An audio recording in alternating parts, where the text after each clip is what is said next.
Boa noite. Eu quero falar nessa aula sobre o DNA de Deus e eu quero que você esteja com seu caderno, com sua caneta para fazer suas anotações. E nesse estudo nós vamos descobrir muitas coisas boas para você fazer utilidade dela no seu dia a dia. Eu quero orar e pedir o espírito de sabedoria, de revelação sobre cada um de nós. Eu quero pedir que o Senhor coloque os seus 7 espíritos nas portas da nossa alma, a nível que todas as portas da nossa alma seja coordenada e ensinada pelos 7 espíritos de Deus.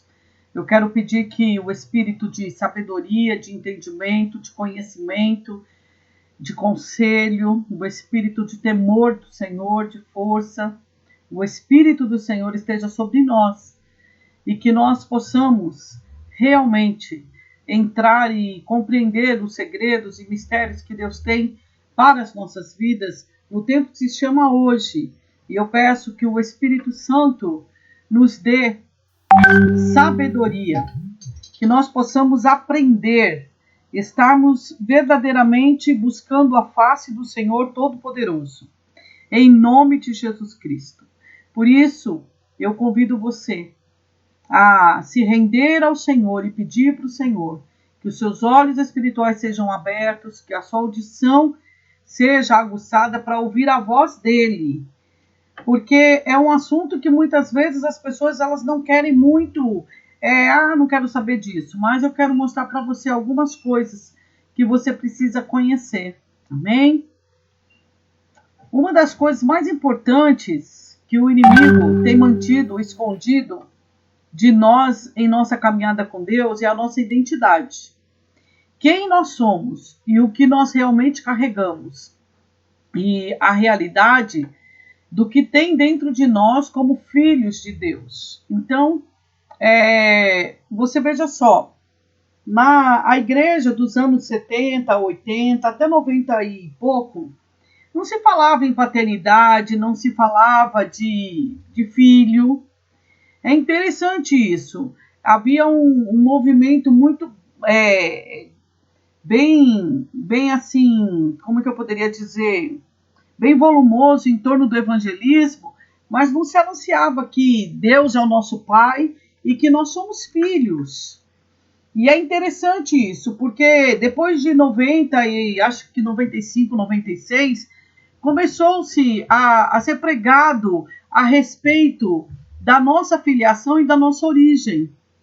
Parece que Deus abriu os olhos das pessoas, dos pregadores, e eles começaram a ver outras coisas, e realmente é necessário ler as Escrituras para que eu possa compreender os propósitos e os projetos de Deus, que são, ao primeiro momento, aparentemente até velados ou segredos, mas o Senhor disse que Ele ocultou dos sábios entendidos para revelar aos pequeninos, não é verdade?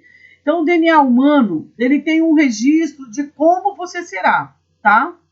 No nosso DNA, quando você vai fazer teste de paternidade, há alguma coisa que é parecido com o seu pai, com a sua mãe, que diz que você tem essa origem, correto? O DNA o que é? É uma proteína chamada lâmina, que é o bloco de construção fundamental que segura todas as moléculas do corpo humano juntas. Ela tem 3 cadeias e tem o formato de uma cruz. A impressão que dá quando você vê esse desenho é que o próprio corpo humano está se revelando para a medicina e apregoando Jesus Cristo. Isso é muito formidável, maravilhoso. Agora veja só que interessante, não é verdade? Você traz os traços da sua família, dos seus ascendentes. Quando se confirma um teste de paternidade, sabe-se que aquela criança é filho do fulano e da fulana. Por quê? Por causa do que tem no seu DNA. Então, o seu DNA é o registro do que você será, e ele mostra o que você carrega lá dos seus antepassados dentro das micros RNAs que formam o DNA, ok? Então agora eu tenho aqui uma surpresa para você. Esse desenho, tá? Em forma de cruz, que é o nada mais, nada menos que o nosso DNA, ou o formato do nosso DNA, tá bom? Então, são colágenos, são proteínas, e que elas se intercalam, e isso você vai ver microscopicamente, é óbvio, né? Tá na sua corrente sanguínea, e alguém, aqui eu peguei esse desenho na internet, com um versículo, Romanos 8:28, e eu peguei na língua portuguesa. Sabemos que todas as coisas contribuem juntamente para o bem daqueles que amam a Deus, daqueles que são chamados segundo o seu propósito. Então Deus tem um propósito, e dentro desse propósito ele nos escolheu antes da fundação do mundo, e na fundação ele nos deu. Então eu venho dizendo para você que já tem estudado comigo, que o Senhor, ele nos projetou antes da fundação do mundo. Ele sonhou conosco, ele escreveu um livro de destino para as nossas vidas, e que no meio do trajeto das nossas vidas, Satanás, ele quer impedir, ele quer fracassar aquilo, ou provavelmente ele quer frustrar os planos de Deus. Então veja só, eu não sou só um ser humano, eu sou um ser espiritual que tem uma alma e que vive num corpo físico. Antes de mais nada, você é um ser espiritual que nasceu no coração do Pai. E o Pai te deu um corpo e te deu uma alma para você viver aqui na Terra. Então, dentro desse corpo físico, você tem o DNA, que você se locomove como pessoa, né? Única, pessoa única. O seu DNA, as suas digitais são únicas, entendeu? Então, dentro do seu corpo, você carrega todo o seu histórico de antepassados. E cientificamente, de alguns estudos que eu tenho estudado, cientificamente foi comprovado pela medicina que, por exemplo, se você teve um pai alcoólatra, quando chegar uma idade da adolescência, há dispositivos, como se fosse acender a lâmpada da tua casa, um interruptor, dentro das micros RNAs, que traz um dispositivo e você passa a querer realmente usar o álcool. E você passa a se embriagar como seu pai se embriagava, como sua mãe, ou vice-versa. Ou, por exemplo, se naquela família as pessoas têm câncer, então há esse interruptor que vai começar a gerar isso em você. Então, dentro do nosso DNA, há dispositivos e que nós carregamos dos nossos antepassados, que podem vir ser disparado numa fase da adolescência para a fase adulta, e você começa a ver algumas coisas que aconteciam na casa dos seus pais que passaram a acontecer com você. Agora, tudo isso porque você está no corpo físico. Agora, quando você se converteu e o Espírito Santo veio habitar no teu espírito, ele veio vivificar o teu espírito, ou para o nosso entendimento ficar melhor, eu gostaria de dizer para você, é como que teu espírito está morto, e você então passou a receber a Cristo como Senhor e Salvador da sua vida. Então o Espírito Santo vem no seu espírito, e ele vivifica, ele acorda o teu espírito e diz, olha, se posiciona, que agora vai começar a correr o relógio do tempo espiritual. Aonde nós começamos a nos posicionar e querer realmente andar com Deus, aonde nós queremos servir e fazer a vontade daquele que nos chamou. E o nosso entendimento, então, começa a se abrir para as Escrituras, e nós começamos a compreender os propósitos que Deus tem na nossa vida que são eternos. Como o Senhor ele falou para Jeremias, lá no capítulo 1, antes, ainda lá no ventre da tua mãe eu te conheci. Lá no ventre da tua mãe eu te chamei e te dei como profeta às nações. Ou seja, o propósito que Deus tem eterno com você, comigo, ele tem um destino profético para as nossas vidas, que Satanás ele tentou frustrar a muitos de nós. Não viemos de berço evangélico, mas muitos de nós viemos do mundo para os caminhos do Senhor, porque tínhamos uma vida miserável, sentenciados à condenação, e estávamos destinados à morte, porque o salário do pecado é morte. Mas o Senhor, então, ele nos chama e nos dá um destino, tá? E o Espírito Santo vem avivar-nos e vem nos levar a viver uma vida de santidade para andar com Deus. Então, a Bíblia diz que eu sou nascido de Deus. Então, eu não vou pecar.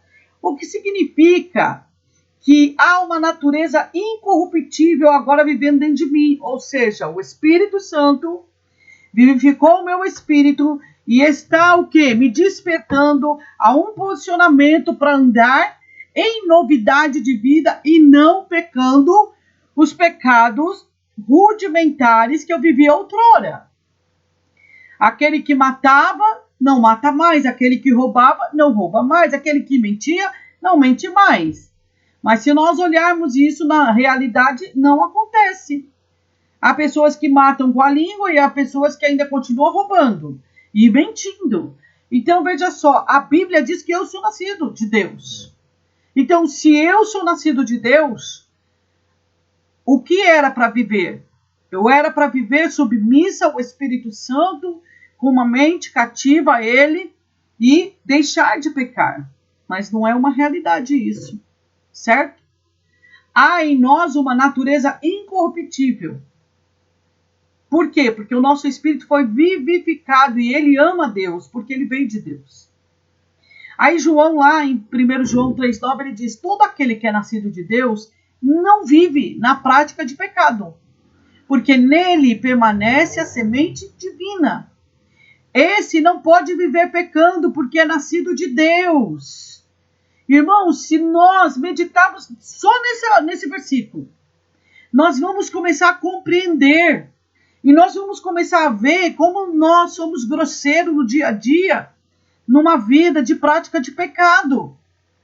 E aí você vai começar a falar, meu Jesus, tem misericórdia de mim, me perdoa, por causa dos meus pecados, que são tantos diante de ti. E o Senhor tem uma natureza incorruptível dentro de mim, me trouxe uma vida melhor, eu nasci de novo, mas eu ainda estou vivendo rudimentos da minha vida passada. Por quê? Porque eu ainda estou vivendo carnalmente. Agora veja só, qual é o propósito de ser nascido de Deus? De permanecer realmente com essa semente divina. O propósito de eu ser nascido de Deus é que eu tenha, a fim de que todos sejam um. Como tu, ó Pai, estás em mim e eu em ti, também eles estejam em nós, para que o mundo creia que tu me enviaste. Por quê? Mas aquele que se une ao Senhor é um só espírito com ele. 1 Coríntios 6,17. Veja só, o Senhor, ele está mostrando que nós podemos sim, nós podemos viver uma vida verdadeira, andando com ele, se precavendo das armadilhas e ciladas de Satanás. O Senhor quer que você seja um espírito, não um ser humano. Eu costumo dizer que a parte física nossa, fisiológica, é como se fosse uma roupa que o pecado ela veio tomar a frente de tudo na nossa vida, tá? E o que acontece? Essa roupa é só para guardar o espírito. E o que acontece? Quando a carne e a alma estão juntas, elas dominam e elas querem sufocar o seu espírito de andar e obedecer a Deus. Então, por isso que muitas vezes nós conhecemos pessoas que nasceram de novo e dizem: eu não levo desaforo para casa, porque se alguém pisar no meu pé, eu vou chutar ele. Então, quer dizer, não houve o quê? O que está acontecendo aí? A alma está dizendo: eu vou cumprir tudo que a minha carne quer. Mas o seu espírito está lá dentro, desesperadamente querendo fazer a vontade do Pai. E aí nós chegamos naquele versículo que Paulo diz: aquilo que eu quero fazer eu não faço, mas aquilo que eu não quero, isso eu faço, por causa do corpo do pecado. Então eu preciso destruir o quê? Matar o quê? A carne. Eu preciso matar a minha carne. Ela precisa morrer. Eu preciso todos os dias me levantar e morrer para mim mesma. Senhor, eis-me aqui. Como eu posso dizer? Num momento, Senhor, eis-me aqui. No outro momento, eu estou fazendo a minha vontade. Que santo você é. Que separado você é. Então, isso é um start para você. Opa, eu estou vivendo essa vida, eu não quero isso para mim. Por que nós temos problemas, às vezes, de comunicação? Porque nós não ouvimos, nós queremos só falar. Tá? Eu tenho algumas situações que, às vezes, eu vou falar com alguém e a pessoa começa a disparar, falar, eu não consigo falar. Então, precipitadamente, essa pessoa está o quê? Carnal. Ela quer provar por A mais B. E o santo, o separado, ele não fica se justificando. Entendeu? Vamos lá. Primeiramente, o seu espírito conhece o registro do seu DNA, que foi criado antes que você estivesse na Terra. Está lá em Efésios 1, 4, 5. Eu não vou entrar nesses versículos, senão a aula vai ficar extensa. E 2:10. Romanos 8, 29. O seu espírito carrega o registro desse DNA, tá? Então, alguns médicos, a área da medicina, eles dizem que eles conseguem ver dentro do DNA, quando eles estão com o microscópio, eles falam que eles veem como se fosse uma luz dentro do DNA. É muito interessante isso. Então, veja só, o nosso espírito conhece o registro do DNA, do nosso DNA. Por quê? Porque você foi criado antes que estivesse aqui na Terra. O Senhor, Ele te comissionou, te chamou e te deu uma origem, e aí você foi inserido na Terra. Então, nós temos o quê? DNA, sangue de Jesus, Santa Ceia, que é o assunto que eu quero falar. A Santa Ceia trata da morte de Jesus Cristo e porque ele morreu na cruz. Quando nós vamos participar do memorial, o que nós ouvimos falar? Que Jesus Cristo, na noite que foi traído, tomou do pão, tomou do suco e disse: esse é meu corpo partido por vós, esse é o sangue da nova aliança. Não foi isso que muitas vezes nós ouvimos, mas nós ouvimos direto isso. Nós mencionamos a morte dele, mas muito pouco é mencionado sobre a ressurreição dele. Então não há menção alguma sobre a vida eterna, que é encontrada após o sangue. Porque, na verdade, o triunfo foi na cruz. Os nossos escritos de dívida foram todos cravados na cruz e Cristo colocou ao vitupério todos os poderes das trevas lá na cruz. Está lá em Colossenses, só você ler que você vai achar esses versículos. Agora veja só que o mistério é depois da crucificação, a ressurreição.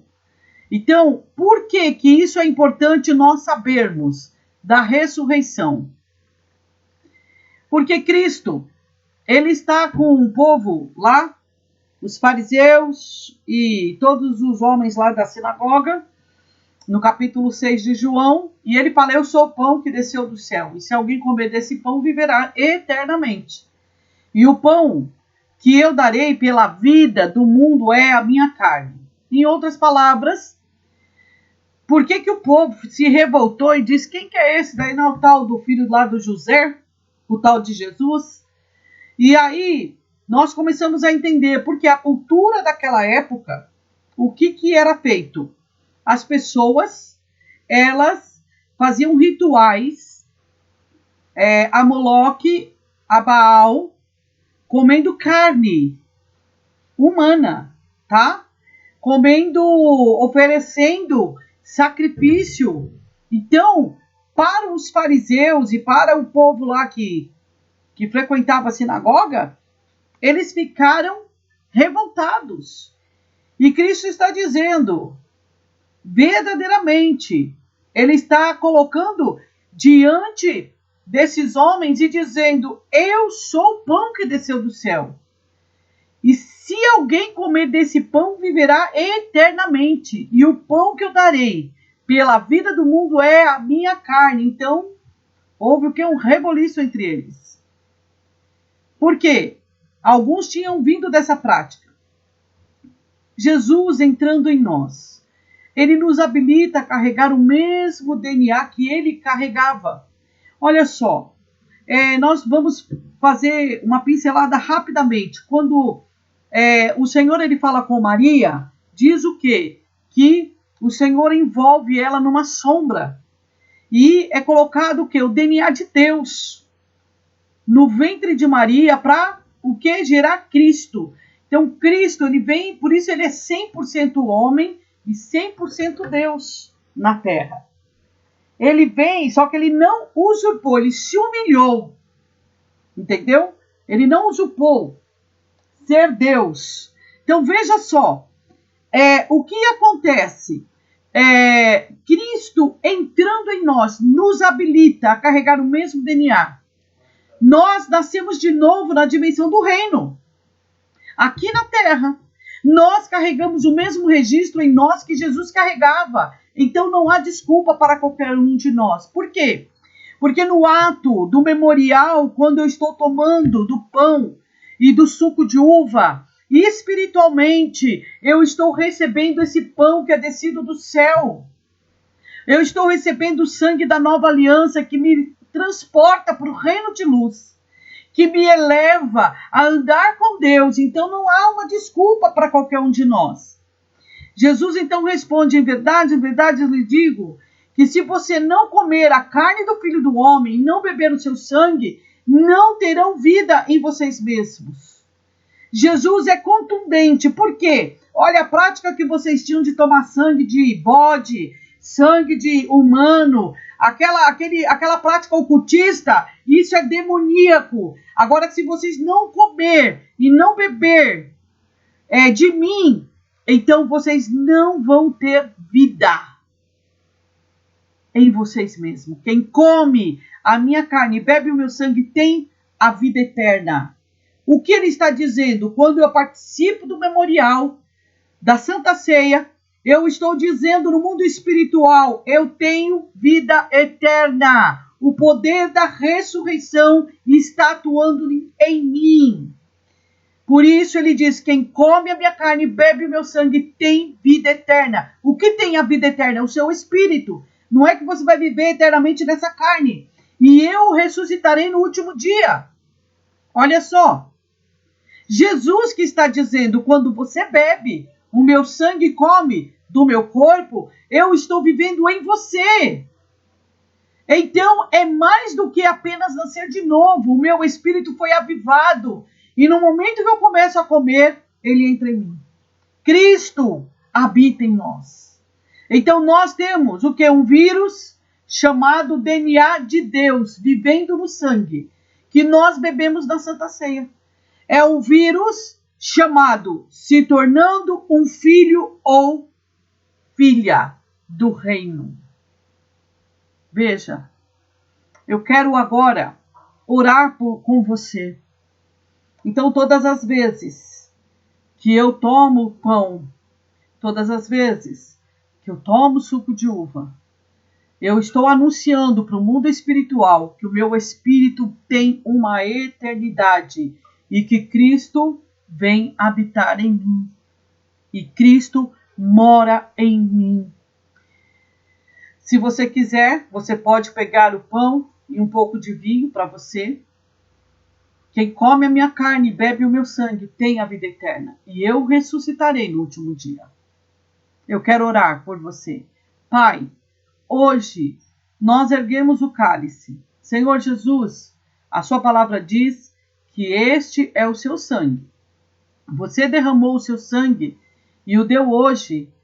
Eu peço que isto se transforme no seu sangue pela fé. Porque o seu sangue carrega todo o potencial de tudo o que tem no Deus Pai. Mesmo enquanto Deus Pai é um em suas vertentes singulares e testificam que são um, todo esse registro está no sangue. Senhor, quando eu beber este sangue, o meu corpo, a minha alma, o meu espírito, tem capacidade de reproduzir este sangue com o DNA que ele carrega, para me tornar em algo diferente. Pai, a sua palavra diz, até que Cristo esteja formado em vós. Senhor, hoje, como um corpo coletivo de pessoas, nós entramos em acordo e testificamos que esse cálice é o seu sangue, que nós estamos em você. E quando nós bebermos ele, nós nos tornaremos um com a sua presença, com o conhecimento pleno do DNA e o desejo pleno de me tornar um com a sua presença, Senhor. Nós bebemos hoje, em nome de Jesus. Pai, libera a sua glória nesse cálice. Hoje, aleluia. Pai, obrigado pelo poder do sangue. Obrigado pelo registro e domínio e governança neste sangue, pois o DNA do registro está neste sangue para nos mudar e transformar cada um de nós em algo diferente. Senhor, que isso nos santifique e nos torne justos em sua presença. Pai, hoje nós pegamos esse pedacinho de pão, de acordo com a sua palavra, e o decreto de Jesus, este é o seu corpo, o portador daquele registro que testifica em nós a capacidade de nós sermos transformados na imagem dele. Pai, hoje pela fé nós tomamos esse pão e dizemos que ele é o corpo de Jesus Cristo, a memória do poder da ressurreição e da glória e do que ele fez para abrir um caminho para nós, nos tornarmos seres espirituais novamente. Ele tem o registro de nos capacitar e nos acelerar a nos tornar o que nós fomos chamados para ser na terra. Pai, nós o comemos hoje pela fé, com o pleno conhecimento que ele nos torna um com você, um com o seu desejo, um com a sua vontade, um com o seu pergaminho, um com o seu testemunho do que você venceu, escreveu. Está tudo no seu corpo. E nós comemos isso hoje, em nome de Jesus. Que você possa meditar. Se você quiser ouvir novamente, ouça novamente. Mas é necessário que você deixe a palavra do Senhor penetrar dentro do seu espírito, para que você compreenda que nós estamos carregando o DNA de Cristo dentro de nós, até que Cristo plenamente nos transforme num só com Ele. Em nome de Jesus. Amém.